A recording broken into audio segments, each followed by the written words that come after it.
FSN Radio. It's all about what's next. Go to financialsurvivalnetwork.com and sign up for your free weekly newsletter. You'll also get 3 free reports. The Financial Survival Network. It's all about what's next. This episode of the Financial Survival Network is brought to you in part by Sandstorm Gold Royalties. Sandstorm Gold Royalties is a different kind of gold company. They purchase royalties on select mining operations and receive a percentage of the revenue in return. Sandstorm now has a portfolio of over 185 gold royalties around the world. See how gold royalties differ from other gold mining investments at sandstormgold.com. That's sandstormgold.com. Sandstorm Gold Royalties trades on the TSX as SSL and on the New York Stock Exchange American as SAND. Welcome, and you are listening to the Financial Survival Network. I'm Kerry Lutz, and today is November 14th, 2018. Time goes by, and time waits for no man or woman or any other primate for that matter. So, hey, you better be having fun now. You better be enjoying yourself and just living it up, because who knows? Hey, as always, just be part of the show. It's really simple. Send us an email, kl@kerrylutz.com. I answer all. I'm about halfway through that stack of emails I got while I was away, but I will be returning it, and we'll be going over questions during the shows regularly from now on. I promise you that, as regularly as I can, particularly with our good friend John Rubino. And hey, so it's time for another Triple Lutz report. This is episode number 464. Hard to believe, man. We're going to be at 500 soon. Maybe I'll have a contest for the 500th one. Hey, special thanks to our good friends Bill, who recently wrote to us. Also, Larry will be sending out the medical hacks very shortly. If you haven't gotten the medical hacks list, 11 medical hacks that Dr. Elena George and I put together yet, then make sure you send me an email at kl@kerrylutz.com. We will get it right out to you. I promise you that for sure. Hey, been getting a lot of questions about the elections, a lot of questions about the economy, where it's heading. Hey, I wish my crystal ball was 100%. I thought that the Republicans would hold on to the House during the election. This election goes down in history for the largest amount of fraud of any election in recent memory. I live in Palm Beach County, and finding government workers who will work, which, if it's not an oxymoron, in Florida it's just pointless. You can't even believe it. So the fact that they're incompetent is no surprise. The fact that they're blatantly corrupt. They're not happy to steal one election at a time. They want to steal 3 elections. The Department of Agriculture Secretary, Florida's office, important office here, because they also process pistol permits, carry permits. That's really the main thing. I guess they give out aid to farmers and who knows what else. The governor of the state, who should be Ron DeSantis, and the United States Senate. They're stealing 3 elections at once. I don't believe it's going to happen. I believe this guy, Whitaker, who Trump has appointed and had every right to appoint and probably should have appointed earlier, he is going to come down on them like a ton of bricks. He's already calling for a special counsel to investigate Hillary Clinton. He seems to be the guy that we need. And who knows what'll happen. Remember, this is a roller coaster. Defeating the deep state, draining the swamp is something that's generational, and you really just can't do it all at once. It takes time, and it's up and down and up and down, and really, it's just a question of how long it takes. That's really it. How long will it take? And I don't know the answer to that, but I know that Trump is not a quitter. He's had his eye on the presidency for years and years and years, and he didn't give up. He was going to run in 2012. Supposedly Obama threatened him with some kind of bodily harm or indictment. Who the heck knows what these sociopaths are capable of? But the point is, he is the president now. It's a defeat, but he's had so many defeats along the path of victory. Look, the deep state's rejoicing, but they don't know what they're in for. They have no idea what is going to happen next. But we know, because we know Donald Trump. I know him personally. We're not best friends. I met with him for a few hours, but I got the sense of the man. And he's got a certain charm. He's got a great sense of humor, but he's not somebody you want to screw over. All of these people who've screwed him over, both in his party and the Democratic Party, some of them have already seen their fall from grace occur. The rest of them will. I can assure you of that. He is vituperative. He's vengeful. And if you've done him wrong, you are going to pay the price. And all of these people are going to pay the price. I promise you that. Not a question in my mind. You think he's going to take this sitting down? Wrong. Hey, so I wanted to talk about my trip to Hawaii and to the People's Republic of California. So Hawaii, we get there. I'm attending Jason Hartman's Profits in Paradise. It was a blast. I loved it. Enjoyed every minute of it. Jason really knows how to run a show. And I'm going to be working a lot closer with Jason in the future. So in Hawaii, I didn't stay in the main hotel, which was the Westin on the beach. I stayed in the Sheraton. And what greets me when I get there? But a strike, a labor strike. These people are pounding. And they tell me, well, we can't clean your room real well and a bunch of other crap. But we're going to waive the $23 a day resort fee. That was so nice of them, wasn't it? And I'll tell you, I gave them the worst review on TripAdvisor. I said in that review that I had not stayed, but seen welfare hotels that had a better guest experience than this place. They never warned us. They've had this strike going on for weeks and weeks.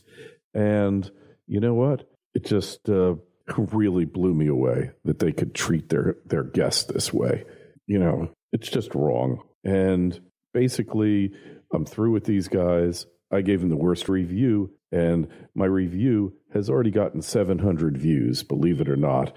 The last time I slammed a company on Trip Review was a ferry from Grand Bahama Island to Fort Lauderdale. It was a horrible experience, and that one got 25,000 views and cost them hundreds of thousands of dollars. This one won't be that effective, but 700 views is pretty darn good. And anyway, so the conference was great. There was an economist there. He had all sorts of housing experts. Consensus is we might go into a recession, which is probably good for investor-type properties because more people will be renting. And really, there's a shortage of quality rentals. The number of new homes being constructed is way, way below its peak in 2007. And the number of used homes or pre-owned homes, that sale rate is way, way down. So the demand is there. The potential for good returns is really there. Problem is there's not a lot of inventory, and that's a function of the demand and the fact that less people moving. There's a lot of factors involved there. But this is a great way to put some capital to work. I'm going to be working with Jason as an investment advisor because I do believe in real estate. Some of the best scores that I have made have been in real estate, but it has to be done right. And thanks to Jason and people like him, I've learned a lot more about real estate than I ever knew before. And I understand how the game is played, and I understand the types of properties you need to do these investments. They're really, really special, and they will provide for your retirement. So anyway, if you got any questions, whatever, just drop me an email, kl@kerrylutz.com, and I'll tell you about how it's done and how we can help you. So then we went on to Kauai, and that's where we joined Jason's mastermind alliance. It's called the Venture Alliance. And Kauai was just paradise. We went on a helicopter ride, looked at the entire island. Did you know that in Hawaii, they don't grow any more sugar? The sugar industry is finished because the land got so expensive and valuable. The labor costs got so high, and the competition from Latin American, South American countries for sugar and bananas and pineapples just so heavy that they couldn't make any money at it. So the island of Kauai used to be a wall-to-wall sugar plantation. Now they grow some coffee, the Kauai Gold Coffee Company. There's a couple of organic farms there, but basically it's just unspoiled. And if you have a chance to go there, just go there. We stayed at the Grand Hyatt, which was a gorgeous resort on the water. Just had a wonderful time. Great people at Jason's Venture Alliance. And I'm really honored to be there with him, and, you know, that he had me there. Really was just a great experience. So highly, highly recommended. Just go over to Jason's site if you want to take a look at the inventory that's available. Jason believes in diversification geographically. Go to other landlord-friendly jurisdictions where if you got a bad tenant, you can get rid of them. Places like Little Rock, Arkansas, Columbus, Ohio, Jacksonville, Florida. I met Jim, who is the local market specialist there, and he's putting out some amazing product. And you can get 10% cash-on-cash returns if you purchase the right home. That's the key. Got to be smart about it.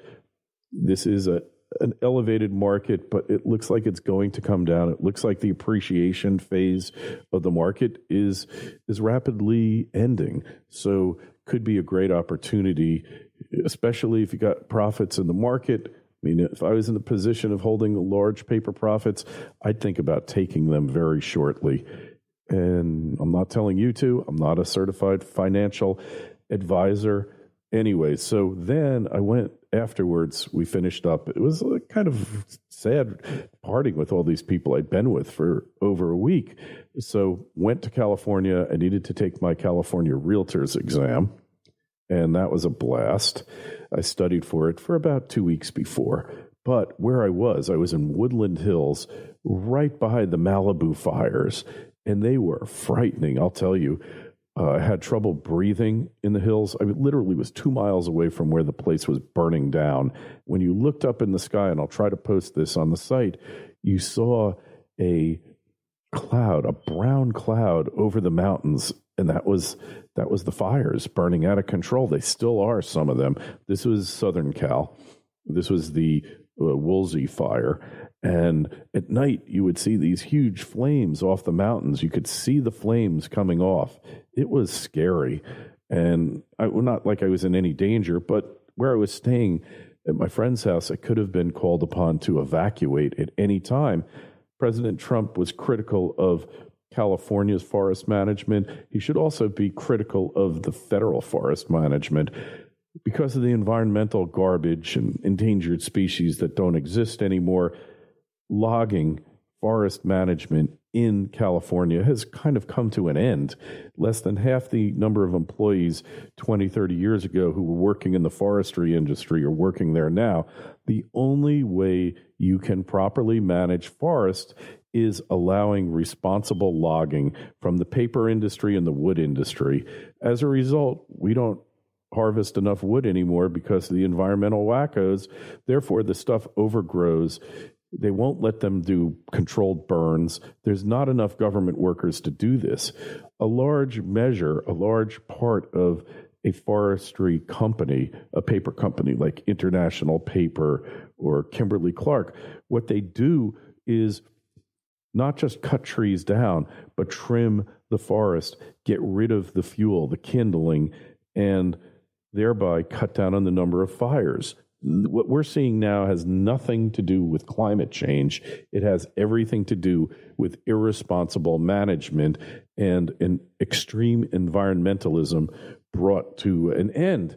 I mean, we got all these forests that can't be touched. I'm all for allowing the virgin forest first growth to be there. I don't want them cutting down redwoods. I don't want them cutting down sequoias, giant redwoods. That's disgusting. But look, to manage the forest, you've got to cut trees and you've got to get rid of the overgrowth and you've got to do controlled burns. There's no other way. So Trump's timing, bad, but his message, very true. California cut back on their forestry management program. So did the U.S., too, for that matter, under his budget. And I don't know that he was behind that or not. Not right. If you don't want these fires to burn out of control, you got to take preventative measures to stop it. 20 years ago, we didn't have fires like this because the areas were being actively logged. So anyways, enough of that. So I go into the real estate exam, and I am by far the oldest person taking it. There were about 20 of us, anyone from like less than half my age, early 20s to mid 30s. But I had 15 years on the youngest person there, or the oldest person, rather. I had 15 years on them at least. And I practiced. I didn't read the material, I will tell you that. Having been a lawyer for 30 years, I kind of know the basics of real estate, handled closings, handled foreclosures, handled execution sales, all these things. And I'm not bragging here. It's just, it was an ego boost, and I will admit that. But I went into the exam, and you had 3 hours. I was done after an hour, and I could have just left then. But I said, I should just review every question because I do have a tendency to race through things and make mistakes. And I corrected 3 or 4 questions, but I knew that I had passed it. Finally, with a little bit more than half the time left to go, I hand in the exam, and a person right behind me came because he probably didn't want to be first. But I basically walked out of there first. I knew I'd passed it. Get the score back. Sure enough, I passed the exam. Felt really, really good. I don't mention this as bragging about my accomplishments. To me, becoming like licensed to sell real estate is not a major accomplishment in life. Although if you have no legal background and you don't understand these concepts, it can be a very difficult test. And I'm not belittling those people, but having the legal background makes all the difference. It just felt good that my mind, hey, I'm 61 now, going on 62, that my mind could still be clear enough that I can still learn new concepts, that I can still study and keep my mental acuity intact. That is tons of fun, just feeling that self-esteem from a job well done. And it's everyone who does a job, who solves a problem, who can make a difference. If you are studying for something or working to achieve a goal and you achieve it, right after that, there is a marked increase in your self-esteem. Then you have to go on to the next project, the next project, the next project, and the process repeats itself. So I love what I do. There's nothing else I'd rather be doing than what I'm doing now. Hey, if I can help people with their investments. So many of you have become investors with Jason Hartman that I felt like, I feel better just at being your advisor, your point man, because you found me. You found Jason through me, and I would just as soon help you handle your investments. A little bit of profit in it for me. I won't say that that's not a motivating factor, but it isn't the motivating factor. I really want to see you guys succeed and diversify out, get some meaningful real estate exposure. I'm not going to over-lever, and you're not going to buy properties that don't cash flow. Key to any investment is you got to have ready, sustainable cash flow.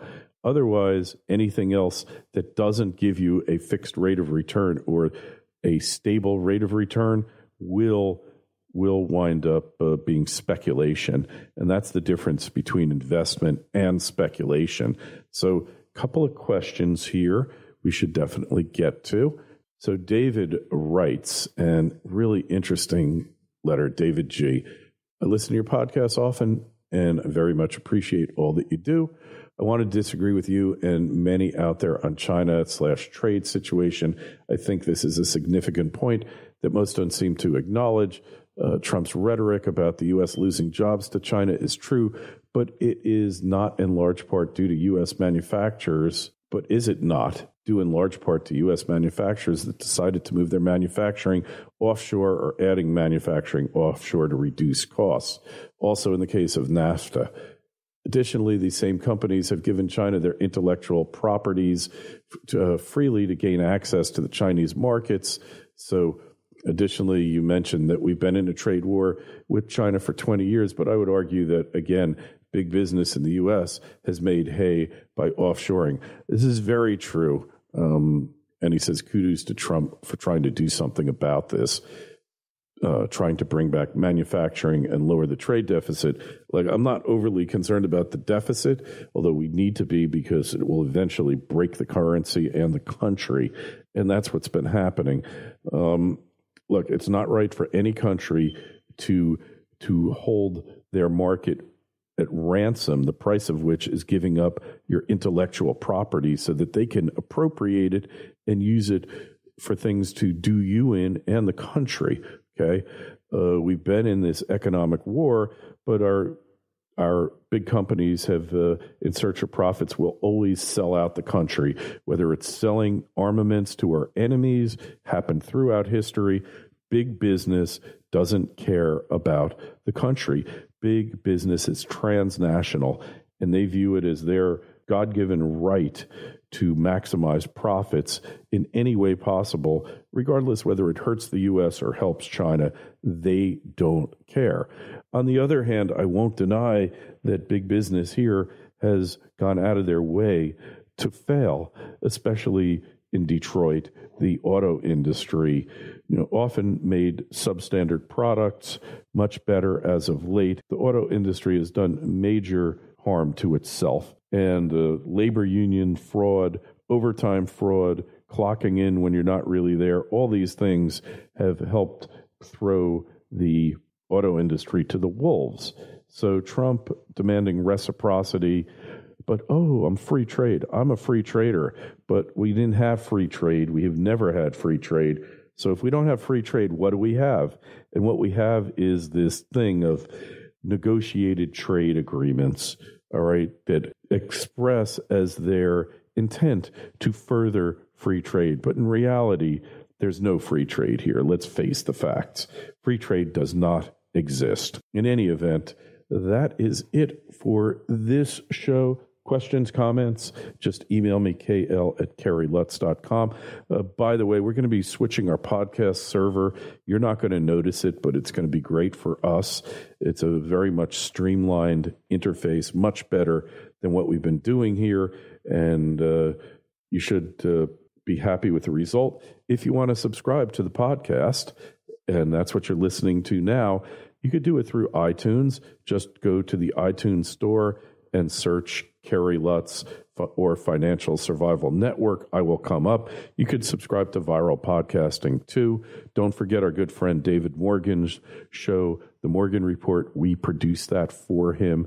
David's a great guy, really good friend, and has done so much for the show over the years that I felt it was the least I could do was help him launch his podcast. Our good friend Rick Ackerman will be launching a podcast imminently, and we're going to help him do that as well. So anyways, that is it for today. If you haven't subscribed to our newsletter, go to the site now and do it. Got a couple of articles coming out that you're really going to want to see. The death of cryptocurrencies is top and center. Trust me, in a few years, if cryptos actually present a threat to the prevailing order, that means to the government's right to issue fiat currency or its ability to do so, Bitcoin and cryptocurrencies will cease to exist in less than a week. And I will tell you how it will be done. You're going to be amazed. But the fact is, it will happen. And it'll happen a lot sooner than you or I expect. Anyway, that's it for today. You've been listening to another Triple Lutz Report. Kerry Lutz signing out. FSN Radio. It's all about what's next. Go to financialsurvivalnetwork.com and sign up for your free weekly newsletter. You'll also get 3 free reports. The Financial Survival Network. It's all about what's next.